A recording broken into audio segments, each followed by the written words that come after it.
오늘 우리에게 주시는 하나님 말씀은 갈라디아서 3장 15절부터 25절까지의 말씀입니다. 형제들아, 내가 사람의 예대로 말하노니 사람의 언약이라도 정한 후에는 아무도 패하거나 더하거나 하지 못하느니라. 이 약속들은 아브라함과 그 자손에게 말씀하신 것인데 여럿을 가리켜 그 자손들이라 하지 아니하시고 오직 한 사람을 가리켜 내 자손이라 하셨으니 곧 그리스도라. 내가 이것을 말하노니 하나님께서 미리 정하신 언약을 430년 후에 생긴 율법이 폐기하지 못하고 그 약속을 헛되게 하지 못하리라. 만일 그 유업이 율법에서 난 것이면 약속에서 난 것이 아니리라. 그러나 하나님이 약속으로 말미암아 아브라함에게 주신 것이라. 그런즉 율법은 무엇이냐? 범법함으로 더하여진 것이라. 천사들을 통하여 한 중보자의 손으로 베푸신 것인데 약속하신 자손이 오시기까지 있을 것이라. 그 중보자는 한 편만 위한 자가 아니나 하나님은 한 분이시니라. 그러면 율법이 하나님의 약속들과 반대되는 것이냐? 결코 그럴 수 없느니라. 만일 능히 살게 하는 율법을 주셨더라면 의가 반드시 율법으로 말미암았으리라. 그러나 성경이 모든 것을 죄 아래에 가두었으니 이는 예수 그리스도를 믿음으로 말미암는 약속을 믿는 자들에게 주려 함이라. 아멘. 한번 들어보시고 평화에 가까운 것이 무엇인지 속으로 한번 생각해 보시기 바랍니다. 집과 여관, 강과 계곡, 도로와 숲속 오솔길. 하나씩 짚어보자면 여관방보다야 집이 평화에 가깝습니다. 제 아무리 좋은 호텔에 묵었다 할지라도 집으로 돌아오면 자신도 모르게 야, 집이 최고다 이렇게 말하지 않습니까? 또한 계곡보다는 강이 평화에 가깝습니다. 계곡은 강한 물살에 날카로운 바위들에 이런 것들이 뭔가 불안한 마음을 만들지만 강은 넓고 요유히 흐르면서 무언가 정적인 느낌을 줘서 좀 더 평화에 가깝다고 생각되는 것이죠. 도로와 오솔길 중에는 오솔길이 평화에 가깝습니다. 도로에는 차들이 시끄럽게 오가고 있고 주변 건물에는 간판들이 이리저리 복잡하게 널려 있어서 그것이 뭔가 복잡한 마음을 줍니다.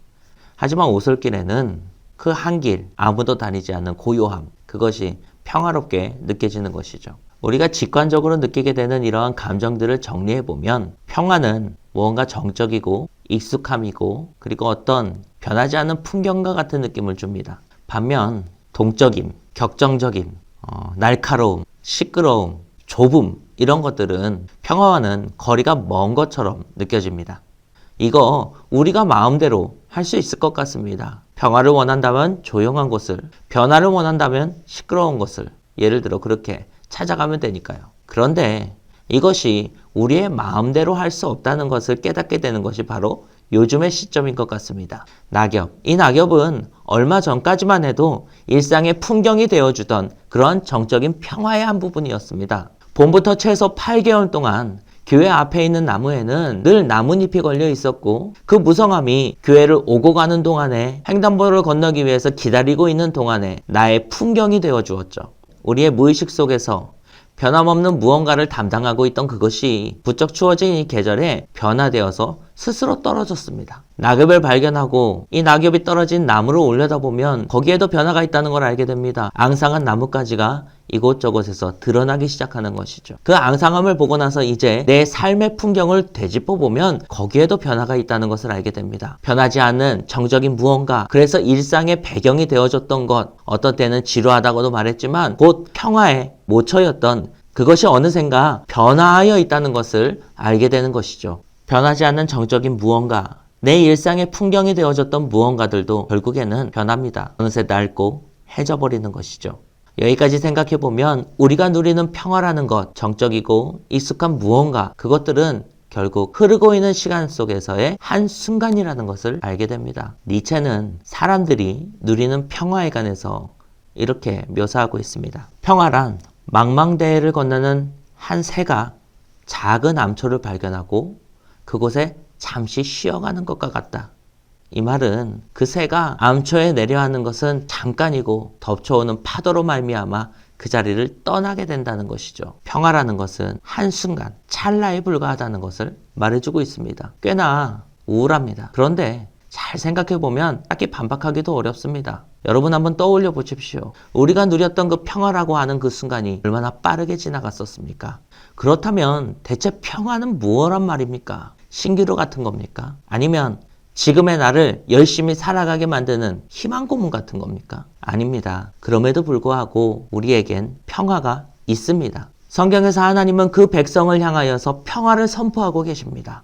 그렇다면 성경에서 말하는 이 평화란 무엇이고 우리는 어떻게 시간을 거슬러 그 평화를 우리 삶, 변화의 항복판에 가져올 수 있는 걸까요? 초대교회의 그리스도인들은 예수님의 등장으로 말미암아 구원의 방법이 바뀌었다고 생각했습니다. 그러니까 전에는 율법을 통하여서 사람이 의롭게 될 수 있다, 곧 구원을 받을 수 있다라고 생각하였고, 예수님의 등장 이후에는 예수가 그리스도라는 것을 믿는 것으로 말미암아 구원을 받을 수 있다, 이렇게 생각했습니다.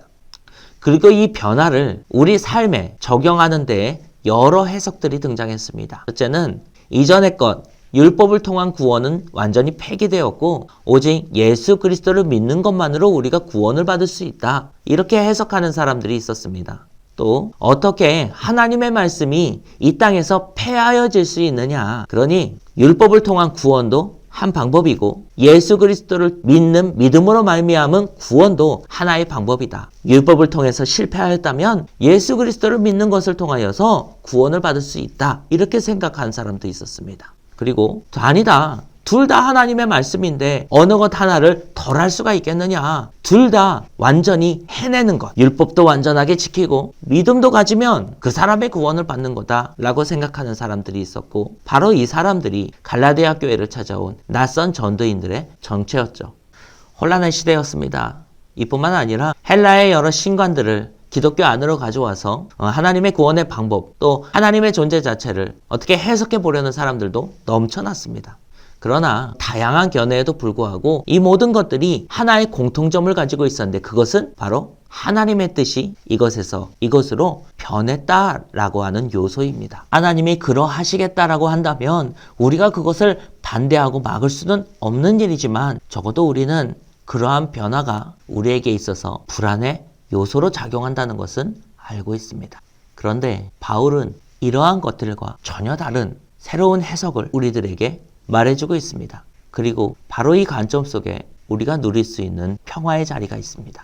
그는 하나님의 뜻은 처음부터 지금까지 변하지 않았다고 말하고 있습니다. 율법과 믿음이 서로 다른 방식으로, 방법으로 우리들에게 구원을 가져다 주는 것처럼 그렇게 보일 수는 있겠지만 아니다. 우리의 시선을 조금 더 뒤로 돌려서 아브라함의 때를 보면 아니란 걸 알 수 있다는 겁니다. 아브라함을 생각해 보십시오. 아브라함도 하나님을 만났고 하나님은 그 아브라함과 함께 언약을 맺으셨습니다. 내가 너로 하여금 큰 민족을 이루겠다는 것입니다. 그런데 이 언약이 아브라함의 때에 시작해서 모세의 때에 맞춰져서 율법의 형태로 나타난 게 아닙니다. 아브라함에게 주어진 언약은 아브라함에게 주어졌을 때에 그 자체로 완결된 것입니다. 아브라함은 그가 받은 이 축복의 증표를 원했고, 그러한 아브라함에게 하나님은 직접 보여주셨습니다. 동물들을 잡아서 양갈래로 해서 마주복에 놓아놓고 하나님이 직접 그 사이를 걸어가신 겁니다. 하나님이 그 뜻을 세우셨고 하나님이 그 언약에 대해서 말씀하셨으며 하나님이 직접 이것을 지키겠노라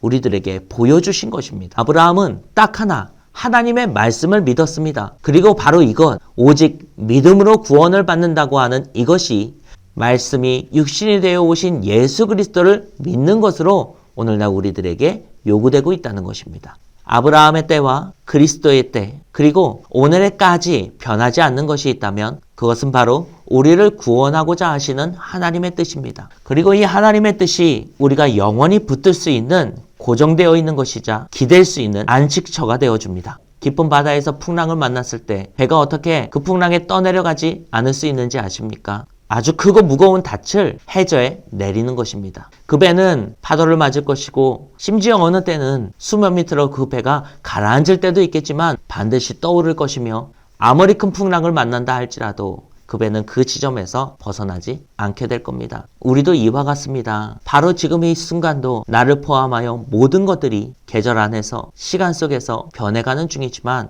우리를 이곳에 붙드시는 하나님의 뜻으로 말미암아 기대어 쉴 수가 있습니다. 앞서 니체는 작은 엄초에 잠시 쉬었다 가는 것, 그 찰나에 불과한 평화가 우리의 최대치라고 말했지만, 성경은 어떠한 것에도 절대로 변하지 않을 하나님의 뜻을 그 닻에 비유하여 우리가 그 가운데에서 어떤 풍랑을 만나도 떠내려가지 않고 오직 그것에 의지하여 평화를 누릴 수 있다고 말하는 것입니다. 이 평화를 누리시기 바랍니다. 아무리 큰 변화가 우리를 찾아온다 할지라도 우리를 동일하게 붙드시는 하나님의 손길 속에서 평화를 누리고 안식하는 저와 여러분이 되기를 간절히 바랍니다. 기도하겠습니다. 주님 감사합니다. 오늘 말씀을 통하여서 변화하는 계절의 한복판, 끊임없이 흘러가는 시간의 한 곳에서 영원히 불변하는 하나님의 뜻을 생각합니다.